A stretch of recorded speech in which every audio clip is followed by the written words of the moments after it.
Ça fait 10 ans déjà que j'ai connu mon premier amour. Voilà, j'avais 14 ans, j'étais au collège à l'époque. Et à l'époque au collège, moi j'étais pas très populaire, j'étais pas très sociable. Du coup ce que j'aimais bien faire c'était regarder des vidéos YouTube. À l'époque ça commençait tout juste les vidéos YouTube, il y avait plein de gars qui commençaient à publier, à faire du contenu. Et comme je m'entendais pas forcément très bien avec les gens qui étaient dans ma classe, je m'entendais pas forcément très bien avec les gens du collège. Moi j'allais regarder des vidéos YouTube parce que c'était ça qui m'intéressait en fait, c'était voir des gens qui parlaient de sujets différents et qui kiffaient ce qu'ils faisaient. Et du coup ouais, j'étais très fier de moi en fait. Parce que moi je regardais Y Penser, tu vois. Moi je regardais le Point Culture, moi je regardais 36-15 Usul. Du coup, forcément, je me sentais clairement supérieur à tous les gens de ma classe qui connaissaient pas ce monde-là, quoi. Je méprisais de ouf les gens qui étaient pas dans ce monde-là, parce que pour moi, c'était vraiment ça l'avenir, c'était vraiment ça qui était important, quoi. Et donc voilà, je pense qu'à ce moment-là, je construisais une sorte de complexe de supériorité qui était mérité dans ma tête, parce que quand même, le mec regarde le Point Culture. C'est pas rien, c'est pas tout le monde qui peut avoir la puissance intellectuelle de comprendre le Point Culture et de se cultiver en regardant des vulgarisateurs sur YouTube. Et ouais, du coup, c'est dans cette période-là que j'ai rencontré mon premier amour.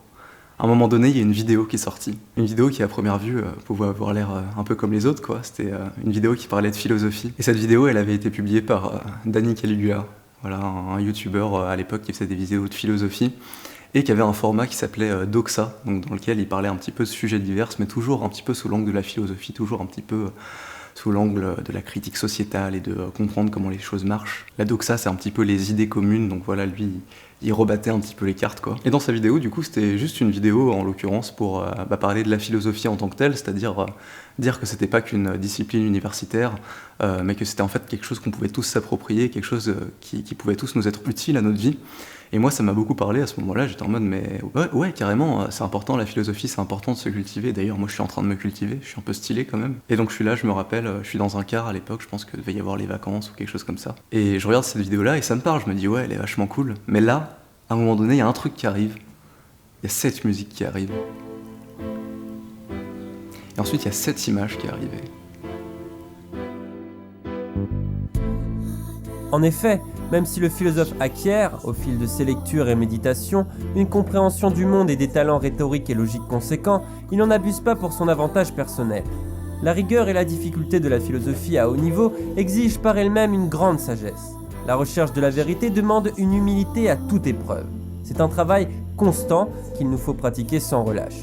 Ce n'est pas une activité salariale ou une matière scolaire comme une autre, ainsi qu'on voudrait nous le faire croire. En effet, le sage doit reconnaître lorsqu'il a tort, et toujours garder en tête que ses opinions sont loin d'être certaines et finalement presque toujours démenties. La vérité et le bien-vivre commun doivent primer, sans exception, sur le petit intérêt égoïste. Et si chacun le sait, combien le vivent et le pratiquent réellement ? Et franchement, là, à ce moment-là, quand j'ai regardé ça dans mon car, de je sais pas où, de je sais plus où j'allais, je sais plus d'où je revenais, vraiment, ça a été incroyable. Genre, j'étais là, je tremblais, tu vois, genre, j'avais des émotions comme jamais j'en avais ressenti. J'étais là en mode, mais c'est ouf, quoi. Genre, vraiment, juste l'image du grand-père dans Kirikou qui est en train d'expliquer un petit peu la sagesse à Kirikou, et l'OST derrière de Code Geass qui est vraiment incroyable, que je trouve extrêmement belle. Le tout avec derrière Danny qui disait que ouais, c'était important de chercher la sagesse et de pas toujours chercher à juger les autres, que le sage ou le philosophe, justement, c'est celui qui cherche à comprendre, c'est celui qui cherche à se lier en fait d'amour avec tout le monde. Ça, quand j'ai ressenti ça, quand il y a eu un petit peu la somme de toutes ces choses en même temps, il y a un truc incroyable qui s'est passé en moi, genre vraiment, je me suis senti comme un ouf, quoi.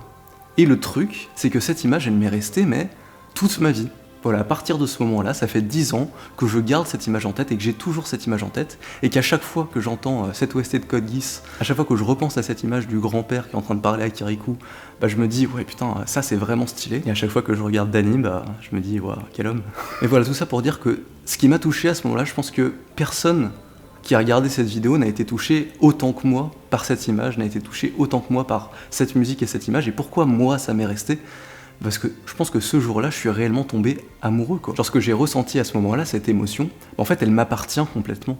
C'est-à-dire que c'est moi qui l'ai ressenti, et que c'est peut-être à partir de ce jour-là, en fait, que je suis réellement devenu quelqu'un. Parce qu'on devient quelqu'un, pas en faisant des choses, pas en accomplissant des choses forcément, mais on devient d'abord quelqu'un, parce qu'on a un désir particulier, et parce qu'il y a des choses qui nous touchent au plus profond de nous, et que c'est ça au final qui nous rend réellement humains, c'est ça réellement qui nous rend uniques, c'est les désirs uniques qu'on a, et c'est l'identité un petit peu unique de nos désirs, à partir desquels on se constitue, qui vont nous rendre réellement une personne particulière. Et je pense qu'en fait, on a tous un premier amour, on a tous quelque chose qui nous a touchés profondément, au plus profond profondément de nous, quelque chose qui a révélé un désir en nous, quelque chose qui sans pouvoir l'expliquer nous a remué d'une manière incroyable. Et je pense que le monde actuel, s'il est bon réellement à quelque chose, c'est à pouvoir nous faire oublier en fait ce truc-là qui nous a remué, pouvoir nous faire oublier à force de peur, à force d'angoisse, à force de toutes les obligations qu'on a, il peut nous faire oublier ce qui est réellement important pour nous et ce qui nous constitue.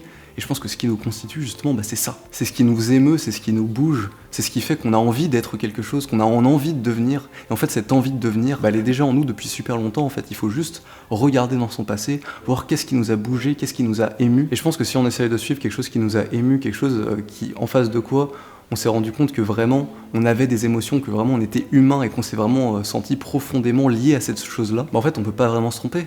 Moi depuis les 10 ans qui se sont passés entre le moment où j'ai regardé cette image pour la première fois et toutes les fois où je me le suis rappelé et aujourd'hui au moment où je fais cette vidéo, il y a plein de fois où je l'ai un petit peu oublié, il y a plein de fois où je me suis dit qu'en fait il y avait des tas de trucs plus importants à faire dans le monde, qu'en fait le monde il était laid, qu'en fait le monde il était dur, etc., etc. Mais il y a un truc qu'on peut pas m'enlever, il y a un truc que je pense qu'on peut enlever à personne, c'est que justement en fait quand on nous remet en face de toutes ces choses qui nous bougent, de toutes ces choses qui nous ont fait en fait, on se rappelle de qui on est réellement, on se dit que ok pour ça, ça vaut le coup de se battre quoi. Pour cette image là, pour ce truc qui je sais fait partie de moi, je sais qu'il y a quelque chose à chercher là-dedans et je sais qu'il y a quelque chose à devenir là-dedans. Et donc voilà, en fait, je pense que depuis 10 ans, en moi, il y a quelque chose qui cherche à devenir. Et ce truc qui cherche à devenir, c'est cette image. C'est l'addition de cette image, de ce texte et de cette musique qui m'ont apporté. Et même si ça peut paraître un petit peu ridicule de l'avoir trouvé dans une vidéo YouTube comme ça, publiée par un gars qui aujourd'hui trouve lui-même que c'est cringe, y a pas à en avoir honte quoi. Et en fait c'est ça que je poursuis. Voilà, c'est ça que je poursuis. Ce que je poursuis dans la vie, c'est le sentiment que j'ai eu au moment où j'ai vu ça. Et du coup si on me demande qu'est-ce que je suis aujourd'hui, je suis le gars qui a été touché par ça. Et si on me demande qu'est-ce que j'ai envie de devenir plus tard, la réponse est la même en fait. Je veux devenir ce gars qui a été touché par ça. Mais je veux qu'on puisse voir en fait que je suis ce gars qui a été touché par ça. Je veux qu'on puisse voir qu'en fait c'est ça que j'ai suivi toute ma vie quoi. Et je pense qu'on a tous en nous quelque chose qui nous a remué, je pense qu'on a tous en nous quelque chose, un passage d'un film, n'importe quoi, qui nous a remué profondément. Et où on s'est dit, là-dedans il y a une vérité, là-dedans il y a un truc à chercher, là-dedans il y a un truc à creuser. Et voilà, c'est ça qu'en fait on aimerait voir chez les gens. Ce qu'on aimerait voir chez les gens, c'est qu'est-ce qui les a remués quoi. C'est peut-être ça au final qu'on est tous au plus profond de nous, c'est qu'est-ce qui nous a émus, qu'est-ce qui nous a remués.